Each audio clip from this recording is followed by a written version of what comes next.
Welcome to another episode of Theological Pipe. News, culture, sports, politics, and everything else from a theological perspective. It's all summed up in love. What should I do? Tell me. God is good. Give it to me, give it to me, give it to me, give me peace. Give me peace. Put that in your theological pipe and smoke it. Hey, welcome to another episode of Theological Pipe. Glad you could make it. If you're watching on YouTube, yes, it's dark. I'm outside in my backyard. My office/garage is full of stuff, so came outside. So if you hear cars driving by, man, it's just ambiance. But if you're watching on YouTube, click subscribe, like, comment. If you're listening on Apple or Google or Spotify, click subscribe. I appreciate everyone listening. Tomorrow is Tuesday, and September 29th, that's the first presidential debate. Joe Biden and Donald Trump are going to be, slugging it out. And I'm not really going to discuss that so much as what's leading up to it, and then kind of morph into what you can see. If you're on YouTube, you can see that I have a screen up, a YouTube video we're going to watch. It's about Ted Williams, and there's a quote about Ted Williams. And we're going to kind of talk about him and something he did that was really pretty amazing in my opinion, and maybe something that would inspire people in general just to be better and to not be scared and to be brave. But that being said, as we lead into this debate, over the past few weeks, Joe Biden has, quote unquote, called a lid on his day, anywhere from like 8:30 to 9:30 a.m. And so I'm not really versed in those political campaign terms, but what it basically means is at 9:30 or 8:30 or 8:45 or 9:22, they'll say, well, Joe Biden has called a lid on the day, and it means no more press availability. He's not doing any events. He's not going out. He's not going anywhere. He's called it a day, and doing that once or twice is fine, but he's done it multiple times over the past week and multiple times over the past month. He's called the lid. He's shut down his campaign, and he doesn't go to take questions from the press. He doesn't have press events. He doesn't campaign, and it's pretty amazing that someone in the midst of a presidential campaign would just kind of stop doing stuff, and it leads to speculation about his mental health. It leads to speculation about, is he too old? It leads to all types of speculation, and of course the speculation runs crazy, and people take it to the extreme, and then of course the defense goes to the other thing. Well, he's preparing for a debate, and he's, like I said, double digits over the past month. He's called a lid. You don't need 10, 11, 12 days to prepare for a debate, especially if you've been in D.C. for as long as he has, and he knows how those things work. So it just leads to speculation, and of course the press doesn't really push it that hard. They don't really ask a lot of questions when it comes to what he's doing. They just kind of say, well, he called a lid, and they back off and go do their other things, go cover Trump and everything like that. And hey, he called a lid. I hope he doesn't embarrass himself in the debate. I want a good, robust debate between two guys to show the differences. I know I'm not going to get that. I know it's just going to be a clown show probably on both sides, and both sides are going to claim victory when they watch it, and whatever. That being said, Donald Trump has had an interesting few days, and the New York Times, put out a story. I think it was Sunday. Today's Monday, so Sunday, about his taxes and how he only paid $750 in taxes one year. And a lot of people are tweeting about it, saying I pay more taxes than the president. If people would read the story, they would find out that it's not really true. That there are some years where he paid millions of dollars in taxes, and they were deferred, and he's a businessman, and all this political maneuvering and stuff like that. But it's an embarrassing story just the way it's framed. The thing that impresses me about Trump, not anything about his demeanor or the way he treats people, but the fact that today, right after the story came out, or within 48 hours or 24 hours of the story getting out, he's taking questions from the press. He's sitting there now. He's doing his typical fake news. It's a joke. It's sad. He probably said, I pay the most taxes of anyone in the history of the world. I'm the greatest taxpayer ever. He's probably doing that. But again, he's standing in front of a hostile press taking questions. the day, within 24 hours of the story being dropped. He's not hiding. He's there taking questions. Whether you like the guy or not, I think it's a pretty positive thing for him to be out there taking questions and defending himself. Even if politicians lie. I hate this idea that Trump's the only politician or only president that ever lied. I mean, I'm not going to go and start doing, this for that, or this guy said this, and this guy said this, and he said this. They all do. They all make political promises. They all lie. They all inflate their records. They all pretend like they're doing everything they can. But I think it's pretty gutsy for him to be out there taking questions the day after a story leaked. Now, again, the story has been kind of picked apart a little bit, and it's actually not it's another one of those stories that when it releases within an hour or two, everyone's like, oh my gosh, this is the beginning of the end. And then within 4 or 5 or 6 hours, people pick it apart. People actually read the story, and it's really, there's not much there. I mean, there's stuff there, but not as big as people are trying to make out. But again, the debate will be tomorrow. Have fun watching it. Maybe we'll comment it on tomorrow or whatever. But it's gonna go just about the way you would expect, and we'll see what happens tomorrow. But I wanted to watch. We're gonna watch this video about Ted Williams, and it's only 2 minutes long. It's a little excerpt from a thing that the Smithsonian did, and it's his last at bat. Ted Williams is the Splendid Splinter, was his nickname. He was a baseball player for the Boston Red Sox. Some consider him the greatest hitter that ever lived. He's one of them for sure. And on his last at bat, he hit a home run, and this is footage. This is just a little clip about it, and then we're going to talk about something else he did that I think, at least for me, when I think about it, kind of maybe encouraged me and inspired me, and maybe it will inspire you. So let's watch this, and then we'll talk. So this is Ted Williams.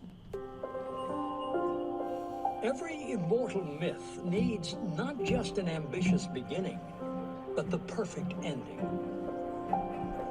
Quite a touching sight. Everyone standing at Fenway Park as Ted Williams hits, probably for the last time, in a Boston uniform in this ballpark. We talk about true legends being able to perform under that pressure when it counts the most, when it means the most. How do they do that? The great ones, the real heroes. They're never more happy, more comfortable, more at ease than when they're in those moments. This is right out of The Natural. This is a Roy Hobbs moment. There's a drive to deep right center. This may be gone. Brett way back there watching. Home run. What do we do? He hits a home run. Well, if you had written it that way, nobody would believe it, so I even tried. The 521st of his Major League career. Hitting the home run was perfect. It was a perfect way to say it, to say goodbye. And the whole world is standing up to see whether or not he's going to tip his cap as a salute to the fans in the city of Boston. Instead, he refused to. Williams, rounding the bases, is not tipping his cap. It all fits. It fits the story. It fits the final frame of your movie. The fans are clamoring for him to come out and give a curtain call, but he wouldn't. And that's when Updike wrote "Gods Don't Answer Letters." It captured the moment, and it had this cheeky New Yorker headline: "Hub fans bid Kid adieu." The piece itself, I think, elevated Ted's stature. The lions of literature were adopting him now.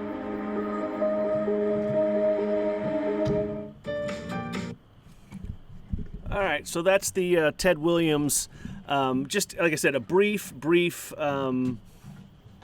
video footage of him, his last at-bat in Fenway Park, his last at-bat as a Major League Baseball player. He's 41 years old, and he hits a home run in his last at-bat. It was poetic. It was majestic. It was very cool to watch, and I didn't watch it, but to see replays of it. Again, Ted Williams is known as one of the greatest hitters in Major League Baseball, had one of the sweetest swings that you'll ever see, and you can go watch video. So if you're listening on Google or Apple or Spotify, if you just go look up momentous footage of Ted Williams' final home run, that's what I watched, but you can watch other clips of his swing and of his hits and his home runs. The cool thing about Ted Williams, he's the last Major League Baseball player to ever hit over 400 in a season. There's really something I learned today about it, which kind of not blew my mind, but again, just made me like, yes, I think we need more of Ted Williams and more people like Ted Williams in today's day and age. My last video was to be like Jim. I talked about Jim Caviezel and the interviews he's been doing for his movie Infidel. But maybe we can have this one be titled "Be Like Ted." Ted Williams, and again, if you hit over 300 for your batting average in baseball, you're a really good hitter. Ted Williams' lifetime batting average over 20 plus years was 346, I believe. It was over 340. So he was an incredible hitter. He had one season under 300. Every other season was over 300. When he was 41 years old, again, where we saw him hit his last home run, he batted 316. But at the beginning of his career, like the first 3 or 4 years, he was batting 399, 576 something. It was 399 plus, but not quite 400, and it was the last day of the season. And if he would have set out the doubleheader that they were going to play, he could have set out and they would have given him the 400 batting average because he was over 399. It was .39965, and they would have rounded up. Major League Baseball rules, they would have rounded up, and Ted Williams would have been a 400 hitter, which, again, since he did it that season, it's not happened since.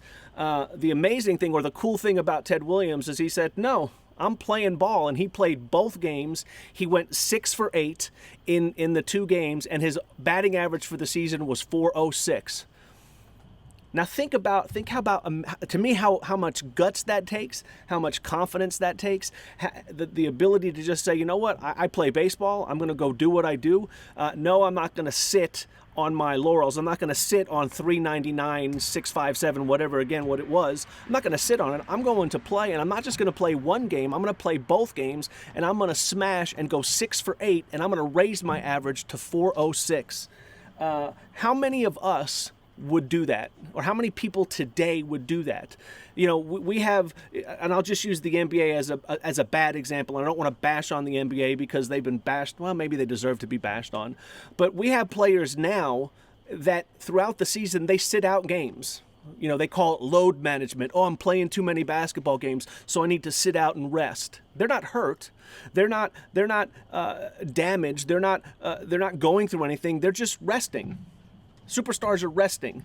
And rest assured that if it came to, I would say the huge majority of athletes today, it put in the same situation that Ted Williams was back then, would sit out and take the 400, right? It's 400. It's legit. But Ted Williams says, no, I'm going out and I'm gonna smash. And he, again, 6 for 8 in a doubleheader, and he raises his average to 406, leaving no doubt that he was the best hitter in the game at that time. And again, a lot of people think forever. And I think we need some of that. I think, I don't want to use the term snowflakes, but I'll use it. There's too many snowflakes. There's too many passive people around here. There's too many people not willing to go and do what they do and accept the consequences. And so that to me was when I read that, and I was like, I knew he hit 406. I knew he was the last Major League Baseball player to do it. I didn't know that he went 6 for 8 in his last game, in the last 2 games on the last day of the season. And if he hadn't played, he still would have hit 400, 399, 64, and they would have given him 400 batting average. But he decided, no, I'm going to go out and I'm going to do what I do. And I'm not saying that's like a major inspiration, but I just think today we need that kind of stuff. We need people that are willing to put their neck on the line, to go do what they do and to be aggressive and to be, positive and to go attack things instead of sitting back and just taking what's handed to them. And so, it's not a huge theological pipe moment, but I think it is a pretty big one. Go out and do what you do, and don't be passive and don't be shy and don't expect things to be, don't expect things to be handed to you. And if you got something, go get it. And I just, when I read that, I was like, man, what guts that took, what courage that took. He could have gone out and if he would have gone, 3 for 8, 3 for 10, let's say, he's hitting 300. That's a good average, but his average would have gone down, right? He had to go better than 500 almost to keep his average going up, and he went 6 for 8, and I just thought that was really cool. So if you have time, go watch some Ted Williams clips, watch how sweet his swing was. Again, I think it's amazing that at 41 he hit a home run in his last at bat. Was kind of poetic, but again, he's already got it, but he goes out and does more. And I think we need people that have guts and that are willing to go out and stand up and fight and make things better. And he did. So I don't know if that's a huge theological pipe. I don't know if you can see it. Huge theological pipe moment, but put that in your theological pipe and smoke it. And man, have fun watching the debates tomorrow. Are they wrong? I think they're wrong 100%. Sometimes they're wrong. They were wrong. Sometimes they're wrong. It's the New York Times. They're always wrong. Well, I would say my wife tells me I'm wrong all the time. Wrong. Wrong. That is wrong. And he did the wrong thing. Wrong. That is absolutely wrong. Proved. Well, bye.